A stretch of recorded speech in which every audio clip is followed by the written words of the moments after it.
I am the Tofu Golem. Please enjoy the video. You start by opening the app that controls downloads, for example, your browser or the operating system file settings. Once open, go straight to Settings or Preferences and locate the Downloads or Files section. You do this now because the default location is defined there. Make sure the destination folder exists, create it if needed, and keep note whether it's on the internal disk or an external drive, because that choice affects availability and speed. Now change the default path by selecting Change, Browse, or Choose Folder inside the Downloads or Files section. You'll navigate to the folder you prepared.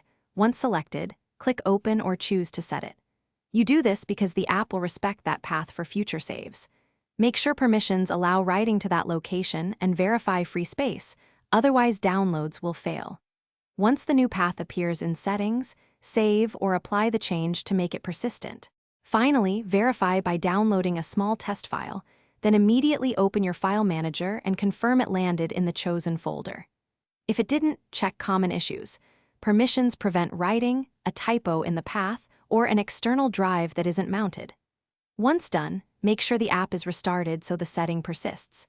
If settings won't save, clear the app cache or reset download preferences, and then reapply the correct folder. This usually fixes stubborn. Thanks for watching. Consider subscribing if we helped you today.